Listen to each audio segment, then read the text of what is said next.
Blocker. Dragon D. Looks like a perfect Hody Jones turn. Go. Wow. There's no way, bro. I have to. Absolute cinema. I'll take a live. Oh my God, brother. What's up? Welcome to Team Dirty Decks. Today we are reviewing a locals match versus me as Green Bonney versus my boy Aaron on Purple Luffy. I'm reviewing my matches, trying to see if we can spot any misplays, see if we can improve even a little bit at this card game. I'm kind of somewhere between a casual and a competitive player. Like, I'm not exactly like a competitive player. I'm not making top 8, at a regional I go to, but I am trying to improve. I'm trying to work towards getting there. So that is why I'm going to start reviewing my matches. And the way to improve is you got to look for mistakes so that you can correct them, right? So turn 1, it looked like he just played Law, searched out a Straw Hat, and now these are the actual turns. He's going to go ahead and ramp. And we noticed after he ramped, I was like, wait, how are you already at 3 life? And he's been playing a lot of Black Blue Usopp and Green Purple Limb. So he's just been used to playing 4 life leaders. So we just corrected the mistake real quick. He's now at 4 life. And then he's going to go ahead and tap 4 probably. Oh, no. Okay. He might usually, if he has it, or I think if most Purple Luffys have it, they go ahead and play Zoro Juro and search out another Straw Hat, but I guess he didn't have it. So he swings 9 at me. I am, of course, going to go ahead and take that. I usually take the first life regardless. And then I rest his Law, but I'm not really concerned with the Law, so I don't even swing at the Law. I just swing into him. I play a Roge. I actually really like this card currently. It helps me personally in aggro matchups so that I just can restand that Dawn and play out a body. I only run it as a 2 of right now, but I tend to see it whenever I need it, so I'm just going to go ahead and leave a Roge at a 2 of. He goes ahead and he swings 5 at me. And then now I actually have to start thinking about countering out because I am going to have to start dealing with bigger and bigger swings as this game goes on. But I have like all 2Ks in my hand, but I mean a card is a card regardless, so I don't really mind. He goes ahead and takes a life, plays the classic Luffy Taro into either Zoro Juro or Sanji. He does have the Sanji, so he goes ahead and plays Luffy Taro into 5-cost Sanji. And then I just trollingly say, I'll rest Law after the battle is over. I don't really care, though, to rest it, because I'm not going to swing into it anyways. If you feel like attaching 3 Dawn to that thing to swing into me, I'm perfectly fine with that. And it looks like in my hand, Cavendish is definitely the best play against Purple Luffy because they don't really have a way to out Cavendish. So Cavendish tends to stick and just accrue a bunch of value throughout the game. As long as I can protect it, as long as I can play blockers so that they can't swing into it. I go ahead and swing 5 at leader. I swing with a Roge first because I never know what kind of triggers could potentially be in life, and characters are usually more susceptible. So it's just something that I practice to swing with like the lower cost characters first, or just try and play around every trigger that you can. Even though I don't think there's anything Purple Luffy. I'm pretty sure there's not. Like that can really hit you. And then I go ahead and swing 7k at leader. All of my attacks are pretty much going to be directed towards the leader. It is unfortunate, but Purple Luffy plays out too many bodies for me to realistically try and deal with them. So I usually just try and swing to his life so that he can't continuously ramp. And then I just try and establish an 8-cost Kid because Purple Luffy doesn't really have a good answer to Kid besides just swinging 10 or 12 at it into it over and over again. So I just go ahead and swing 7, play out a 1-cost blocker beige, which I actually really like 1-cost blocker beige right now especially. It's just a chump blocker, and people don't really run as many easy answers as they used to 1-cost blockers, and black isn't in the meta as much anymore. At our locals, we do have a smoker player, so Brook is an easy answer to 1-cost blockers, but it is what it is. Against most other matchups, like there's not really much that people can do that they're running right now to out 1-cost blockers.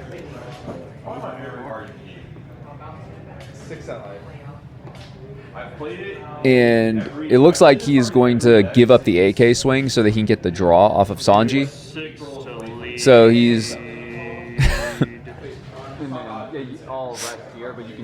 Yeah, he was just like seeing 6 at lead, and I think he was thinking about it, but then he's like, nah, I want the draw. So then I rest Luffy Taro, I take the 6K swing. He swings 5 in my Rouge, and I say, no, sir. Get down, Mr. President. Not my Rouge. Get down, Mr. President. You can even hear. I said the same. I was pretty sure I said, get down, Mr. President. I was like, we got to protect the Rouge. He plays another Luffy Taro, which is super unfortunate. This is a very large board now that I'm going to have to deal with. He plays Zorojuro and searches out a... What, Gum Gum Giant?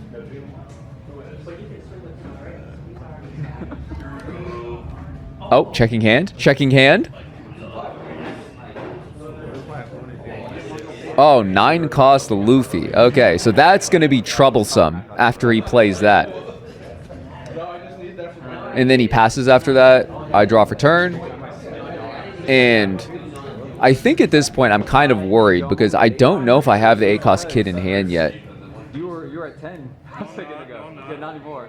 No, I wasn't actually. Yeah, I have a 10-cost Dofi, which is cool. That's going to help me buy 1 turn. So I do have a 10-cost Dofi in hand, which is nice. And then I have some cheap blockers. But at this point in the game, I'm pretty sure that I'm going to lose 1 to 2 bodies on board right now next turn because there's not too much I can do to protect this board. And I only have 8 Donin right now, so I can't play 10-cost Dofi yet. I think with that hand is kind of atrocious. I think that the best I can do is just swing out with my board. Restand my 2 lost Dawn. And then just use my blockers to protect my board. Keep a Dawn open. Do classic Bonney shenanigans. So he counters out of the 7K swing. I'm like, sick, cool. And I swing 8 at lead. And I'm like, there's no way you're giving me 2 2Ks here, right? I will go. Because right now he's not on his Gum Gum Giant turns yet, where he's just going to be using a Gum Gum Giant every single turn. So I'm getting in my 8K swings while I can. Oh yeah, I forgot. Since he countered out of the 7K swing, I decided to go into the Sanji. That's actually a way better play than what I was thinking. Yeah, so then I out the Sanji, and then I go 8 at lead. There's no point in swinging into the Luffy Taro, just getting a 1K out of his hand. I'd much rather do that. And then I play another Beige out. And then a Rouge restands the Dawn that I just used. So that is what it looks like I decided to do. Just swing out my board and then play out a bunch of blockers to try and protect my board. I feel like that's a solid play. I don't feel like there's been any misplays yet. At least not any crazy errors or anything yet. I feel like I'm doing the most with what I have. Maybe the misplay was not mulligan. No, I did mulligan. I was like about to say maybe the misplay was not mulliganing that hand. And Aaron, the purple Luffy player, asks me how many cards are in my hand. I tell him 4, and he decides to swing 6 into a Rouge. And then I rest Luffy Taro, which, some people might say, why didn't he swing with Luffy Taro first? But honestly, it doesn't matter. He has 2 Luffy Taros on board, so one of them are going to get rested anyways. It's better to just get information first with, if I'm going to give this up or not. And I think that I decided to give it up because I don't want to use a blocker right off the bat, I don't think. Okay, maybe I do. Actually, that might be a decent... Okay, I think that my reasoning at this point was that I wanted to see what else he's going to do. Because I do have 2 2Ks in hand, but I do need to make room for the Doflamingo anyway, so I need to block. And then he goes ahead and goes 7 into it. At this point, I'm like, dang, okay, maybe... Yeah, I was like, maybe I should have given up the 2K and then blocked that one. Maybe using the Beige blocker wasn't the right play there. And then he swings 8 into 6. I know that I needed to protect my Cavendish. That's why I was like, I'm going to give up the Rouge and then give up the Beige blocker. And then he just plays out a Chopper blocker. This thing is kind of annoying. He can minus a Dawn -1. and give it blocker. Every single turn, he can just keep doing that. So it's just a 5/6 blocker.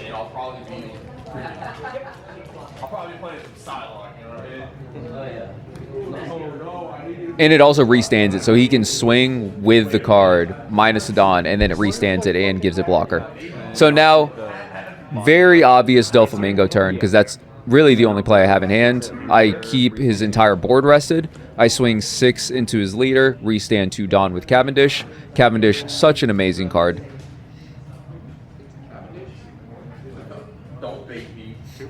He counters out with a 2K. I swing 6 into leader. I say, give me another 2K, please. Or block 1K. That is fair. And then he starts restanding, and he's like, wait a second. These are rested. And I'm like, yes, they are. Doflamingo is a good card. Not as good as it was in the past, but I feel like Doflamingo is a really good card to just buy you a turn. It's a very good defensive card. I love Doflamingo for those times where I feel like if I can just get one more turn, I could win. So Doflamingo is a really good option in those scenarios where it's like, man, I need him to pass it back to me one more time, and I guarantee to have game. And that's why I run Doflamingo still. I know that there's been a lot of decks that have been cutting 10-cost Doflamingo. I'm still a firm believer in the card. I still like it. I just don't run it at 4 anymore. For sure. And then he goes ahead and swings 6 into me. Was it into me? I feel like he swings into Cavendish. Okay, I'm looking at Rosie. I think he swung 6 at Cavendish. I give up a 2K because I don't want to give up the Rosinante blocker.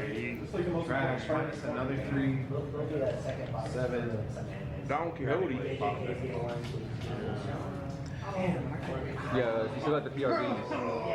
I need to. Oh. I was asking the store owner, Danny. I was like, hey, if you still got those PRB Dofies, I need them. Because I was trying to decide exactly how many Doflamingos I was going to run in my Bonney list. I settled on 2. Because I needed to know if I was going to buy 2 or 3. He's going to go ahead. He's going to get rid of Law. And he's going to play the 6-cost blocker Sanji. And then... Looks like a perfect Hody Jones turn. Go. Do it. Wow. There's no way, bro. I have to. Absolute cinema. I'll take a live. Oh my God, brother. I'll go 7 at leader. Give me a gum. Cinema. Absolute cinema. Nuclear cinema. So yeah, that happened, which I thought was just really funny that I just happened to talk to Cody during that. I actually might do something with that at the beginning. We'll see. And then after that, I just swing 7 with Cavendish, restand 2 Dawn. He gives me a Gum Giant. I swing 10K with my Doflamingo. Very natural plays. He takes the life. And then I just go 9 because I am pretty sure he has another Gum Giant. So I just want at least 1 card out of hand. I think Gum Giant is crazy. It's not as broken as people say. I do think it's really good. It gets ridiculous when the new blue-purple Luffy leader comes out. Like, it's ridiculous in that deck specifically. And then I will give you a Rosinante blocker, and I'll pass. But it's not too broken here. And then, so I swing 9 just to get 1 card out of his hand, because Gum Giant does give you +4, so it makes your leader a base 9 without you losing a single card in hand, which is kind of, that part's kind of crazy. But after that, I swing a 5. He gives me another card, and then I go ahead and play Rosie and pass, or play Rosinante blocker and pass. And now, my boy Aaron, the purple Luffy player, has some decisions to make. He has access to all of these swings. He has 6 swings on board right now. But what is he going to do with them? I have 2 life. I have a Hody Jones, Doflamingo, Cavendish. Like, I got a lot of threats on board. He has 0 life. So I think he's wondering, can I go for game this turn? Or, I mean, he has 5 swings because I'm going to get rid of one of his Luffy Taros. So he has 3 6K swings at a base. At a base, he has 3 6K swings, his leader swing, and then 1 8K Luffy Taro swing. So it looks like he's going to start with an 8. And then I'm going to go ahead and take the 8K swing. I think in this scenario, I think it's actually impossible because I have, what, 4 cards in hand? I think I had 3 cards in hand, 2 life, 2 blockers, so he would have had to hit me 3 times. And he only has 4... He's hit me 3. Yeah, it's impossible because I have 2 blockers, unless he had like a Sanji to arrest one of the blockers. I think even then, I feel like there's no way that you can go for game in that scenario. So I think it's the right move to just kind of allot some Dawn, get your swings in, and then he's probably going to play out another blocker or like some other body, potentially. Maybe he doesn't need to play another blocker because he has 2. He just needs to leave Dawn up for Gum Gum Giants. Maybe he just doesn't swing with the Sanji. This is definitely a tough position for Purple Luffy.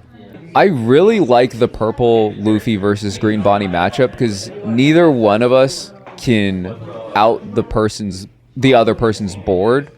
So it turns into this, and we also have very strong defensive options. So it turns into this pissing match of us just swinging big swings eventually by the end game at each other or each other's board and just seeing what happens. Like, we're just swinging big swings and just be like, please let this go.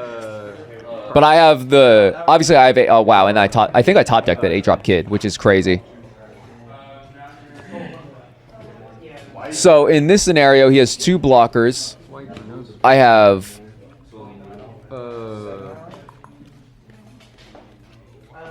I have 4 swings. I immediately swing 10 with Doflamingo to see what he'll do. He blocks with Chopper, lets it go. And then I'm sitting here thinking about swinging 9. And I think 9 was a good play, actually, but he just snap blocked the 10K swing. So I was like, maybe if I swing 10, he'll block with the Sanji, is what I was thinking. But now, looking at the scenario, yeah, I think 9 is just the correct... I think I should have swung 9 first, honestly, before swinging with the Doflamingo and seeing if that he would still block with the Chopper. Yeah, that was a misplay. I shouldn't have snap swung with Doflamingo. I should have swung 9 with Hody to start and then see what he does. Because that would have given me a little bit more information. If he snap blocks that, then I swing 10, and then I have more Dawn to go 10-10, and I would feel way more comfortable with that. Because right now, he's going to have to either give me the Gum Gum Giant and a 2K, or the blocker. So, okay, so he decides to go with, give me a Gum Gum Giant. So he's going to have to give me a Gum Gum Giant and a 2K. He ditches a no counter card. So he is gambling right now on drawing a 2K, which he does find a 2K. Or he already had the 2K in hand. Because I think now he has 2 cards in hand. So he had to drop the Zoro. So maybe he had Gum Gum Giant, Zoro, and the Frenosuke in hand. Oh, no, 3 cards. He had 3 cards in hand. So he had 4 cards originally. So I think it's pretty likely that he had the 2K already in hand. And then I'm starting to do some math here. He has 3 cards in hand. And I'm like, he's Gum Gum Gianted like 2 or 3 times at this point. I think 3 times. And I'm like, surely he has a 2-2-1 in hand. Because if he doesn't have, like, in most other scenarios, I would be like, I don't think you have a 2K, 1K in your hand. I'm going to swing 9-10. But in this scenario, since he's done so much filtering, and I've seen him drop a lot of dead cards on those Gum Gum Giants, I just feel like he has a 2K, 1K in hand. And I'm looking at this kid, and I start calculating, and I'm like, I'm pretty sure that the best case scenario, like, I'm pretty sure that I live if I play this 8-drop kid. I asked to see his trash just to check, and then I'm looking through there, and I remember I think I only saw like 2 2Ks in there. Oh no, it was 3. It was 3 2Ks. So there was only 3 2Ks, and this has been a pretty long game. So I was like, only 3 2Ks in trash? And he's used all these Gum Giants? I feel like he has the 2Ks. So I go ahead and I play Kid. I swing with Cavendish, restand 2 Dawn. He now has to give me a 2K.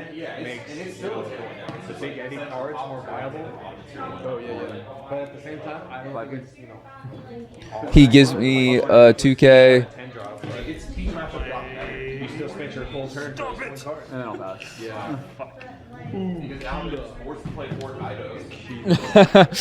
And then I put a Dawn under Kid. I play a killer blocker. I swung the 5K just in case, to see if he was sleeping or not. But I did some calculations before this, and I asked how many Dawn he was going to. He was only going to be at 6 Dawn. So I know that he can't play Sanji to rest the blocker. Even if he did, that would be really bad because then he has no Dawn left to do anything with, like to swing into the Kid. He doesn't have an option to just outright KO or get rid of the Kid. So then I was like thinking about it. I was like, with 8 Dawn, I feel like his best option is to just swing 8 with Luffy Taro. I rest the other Luffy Taro. I have to block because I only have 1 card in hand. It is a 2K in hand, but I think the 2K is what saves me here because I feel like he swings 8. If I give up the 2K, he can just go 8 again. He can attach 2 Dawn to Zoro, and then I would have to block in that scenario. He swings 8 again with Sanji. He can attach 2 more Dawn, so then he would still have 2 Dawn left. Sorry, that was a lot of rambling that I just did. But basically, like before I did this, I kind of calculated it in my head and realized there's no reasonable way. Like there's not really a way for him to win this turn if I just play drop Kid. So then I just went ahead and played it so that I guaranteed I'd game next turn as opposed to risking it and being like, man, I hope he doesn't have a 2 or I hope he doesn't have 2 2Ks in hand and a 1K. So after I countered out right there, I jokingly just held out my hand like in a chess match where you're just asking or you're saying, are you resigning or whatever? But then Aaron shakes my hand. He's like, actually, basically, he's like, I feel like there's no way that I can win. So then here we start talking about what I was thinking of and why I played the Kid. I also asked during this if he had a 2K, 1K in hand. He actually didn't. He said that I had game on board if I would have swung. That doesn't really matter if you're ever having to chance it. It doesn't really matter if you could have won in that scenario or not. It's more of, did I have a play that was guaranteed? And yes, I did. In that scenario, I had a play that guaranteed let me live and then have a guaranteed win next turn as opposed to just chancing it. And that's the kind of stuff that I'm looking for. And as I said during this, I feel like I did misplay at least one time. Like one time I saw like that play with the Doflamingo where I swung 10 with the Doflamingo first. I feel like that was super troll and I definitely need to correct that. That's definitely a mistake that now I need to think about. So I'm definitely glad that I rewatched this match. I hope that you guys enjoyed it as well. That is going to be all for today's video and I will see you in the next one.